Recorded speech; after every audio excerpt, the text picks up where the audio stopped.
A letter to the guy who damaged me. I hate you, but I forgive you. Kinda. Thank you for showing me what not to look for in a man. Dear asshole, you know who you are. I just wanted to start off by saying, fuck you.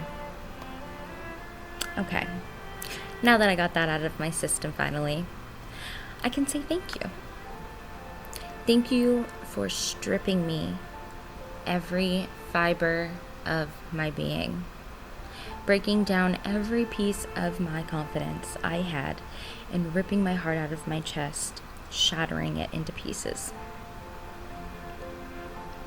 The sad part is, no matter how many times or how many ways I express what you did to me, you will never see it. You're so stuck in your ways, it's disgusting. You see yourself as a perfect friend, a perfect boyfriend, son, you name it. You never admit nor see the wrong you do, especially to those closest to you.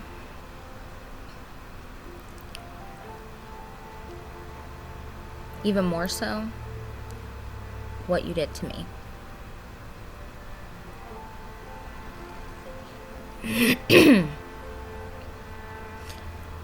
2.5 years. That is quite some time, isn't it?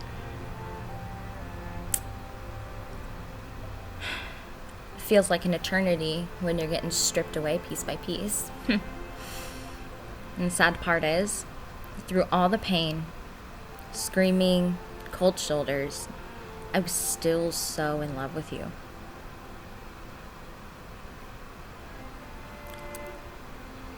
Truth of the matter is, now that we're done, I've realized something.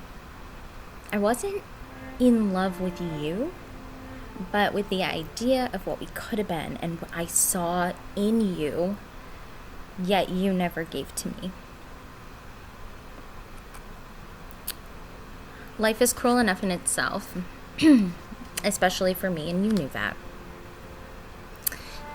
You used that to your greatest advantage every single day. That's part of what makes you, you, unfortunately.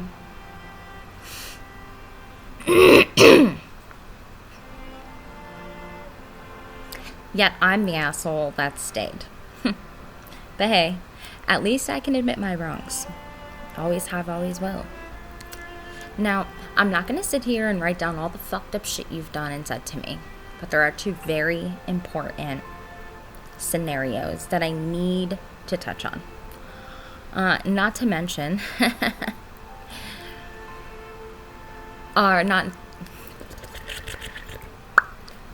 that I need to touch on. Not to make you look bad or to bash you, but to help me heal from holding on to it for so long. So I'm not sorry for telling my truth, but I am sorry to me for not walking away sooner. So with that being said, let's talk about these two situations, shall we? I will never forget all the messed up things you've said to me.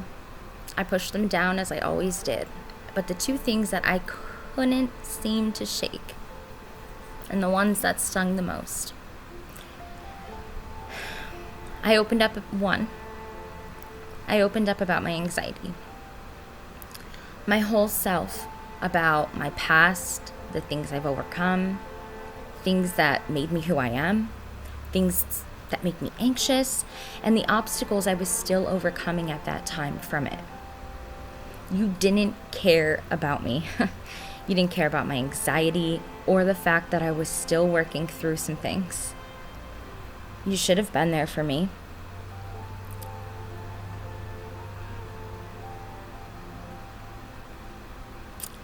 You could have tried to understand, but your selfishness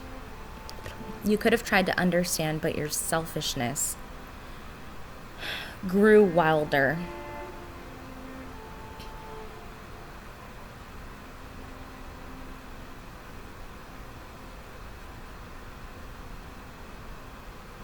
But your selfishness grew wilder as my feelings got shattered more. The one thing I'll never forget you saying, because it's literally burned into my head,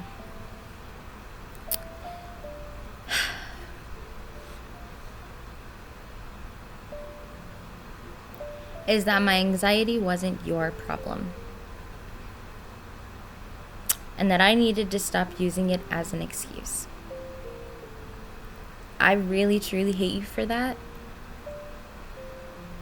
And for that, I don't think I'll ever be able to forgive you. You never once tried to understand me for me. And I forced myself into something that just wasn't for you. I was willing to change who I was for someone who couldn't even understand my flaws. I will say, though, you were right about one thing. My anxiety wasn't the problem. You were.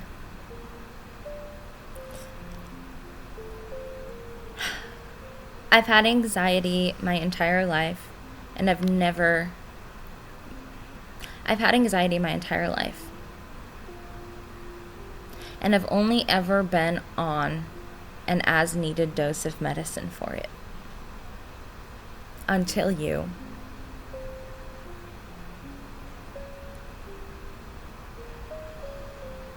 Until you broke me down so much that I needed to be put on a twice a day daily dose of antidepressants. Along with my as needed dosage, which at one point became daily. All those times I'd wake up in a cold sweat in the middle of the night with excruciating chest pain as you laid there next to me with not a care in the world because your pride was more important than comforting me. I'll say it again louder for those in the back. Fuck you. Thanks for doing it, though. Made me hell of a lot stronger than I already was.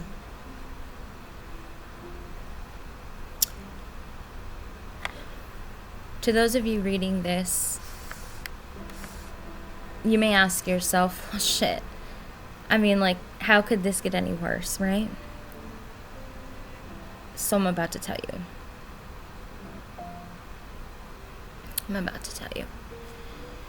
So the second thing, before I completely close this chapter in my life,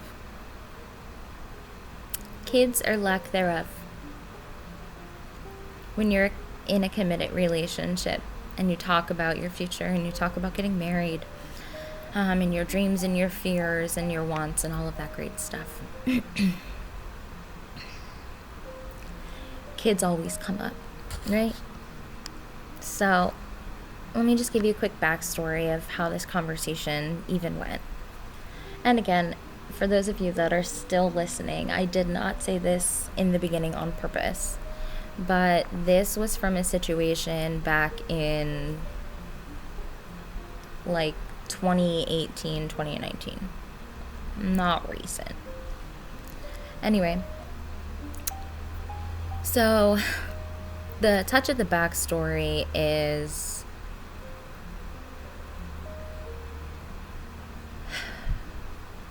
I, as any girl, went to the gynecologist for a routine checkup, right? I later get results that something wasn't really going good down there, and at the time I was freaking out about it. I was like, oh my god, I'm probably never going to be able to have kids with what this was, and I have to go like get it frozen and all this stuff. And I didn't understand because I didn't have support, like family support or mother support, to like explain it to me, explain that, you know, I might be okay and, you know, the doctors are just doing their job. But he was the only person in my life at that time. I didn't really have any like solid friendships or anything like that. And it was also something I needed to share with him just because of reasons.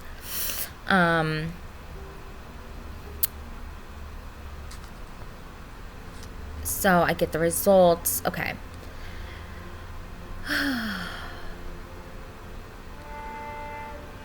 So I go, I get the procedure done. I was super, super nervous. Okay.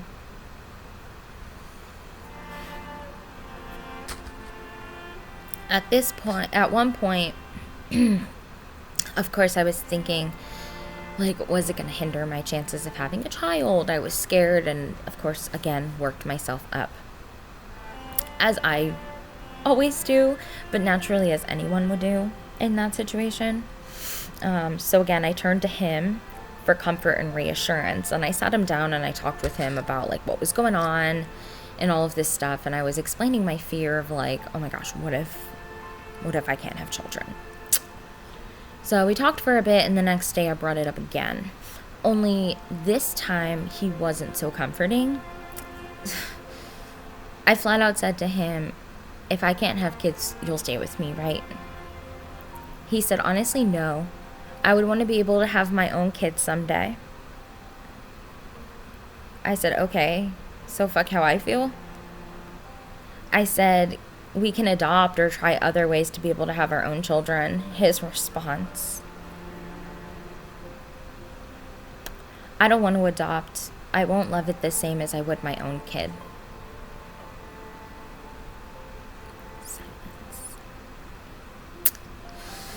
I was truly stunned. Still am to this day. That someone could even say that out of their own mouth. But that someone can be so goddamn self-centered and self-absorbed to even say that.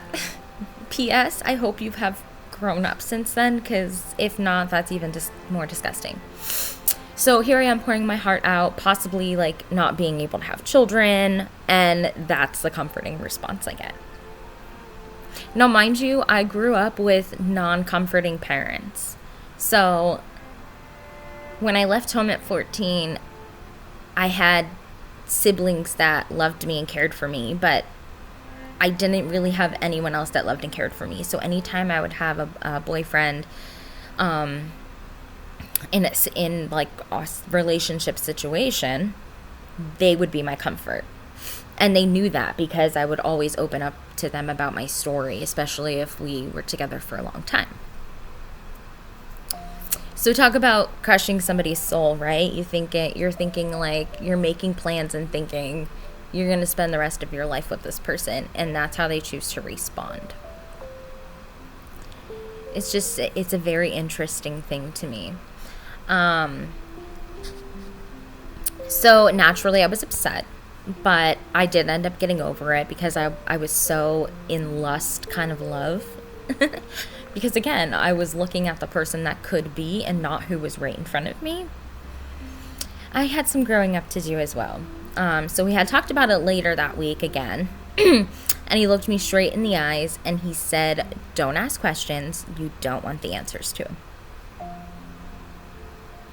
Ladies, when I tell you, and men, when I tell you, I felt like a cartoon with its head exploding and there was smoke coming out of my ears. God was in my soul.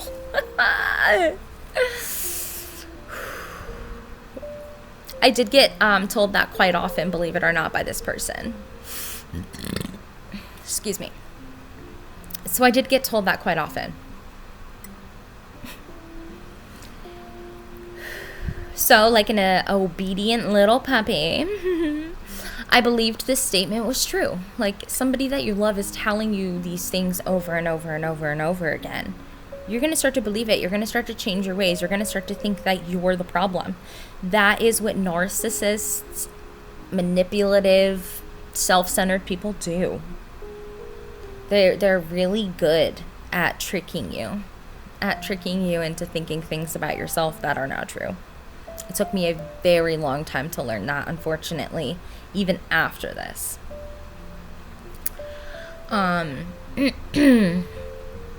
So, like an obedient little puppy, because that's what I used to call myself, I just said okay. Not because I didn't want to fight with him about it, but because I truly believed him. Why would I ask such a silly question if the answer wasn't going to be good? That's what I would say to myself. Why upset myself? Is what I would say in my head. All these things started flooding through my head, all of them like just putting myself down, right? Because I was trying to open up to my partner at the time, and it was very unhelpful. So I said again to myself, that's what you wanted, right? You got your wish in that moment. Truth be told, you were wrong. I am allowed to ask those questions. Especially the ones I don't want the answers to. Like, who even says that to somebody? Because that's just how life works. That's how you get to know people. It's how you have true connecting conversations.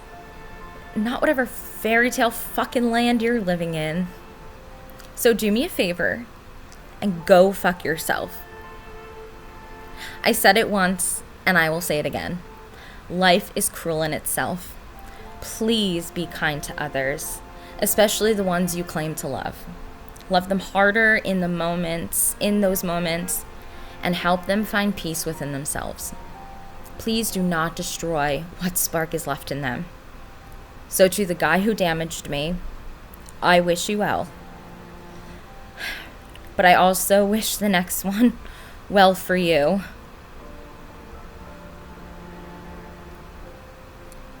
She'll need it.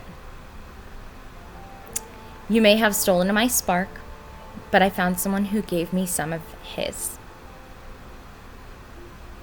Thank you for showing me what not to look for in a man, and for letting another show me what I need in one. So here's your picture-perfect fairy tale ending. And she lived happily ever after. The end.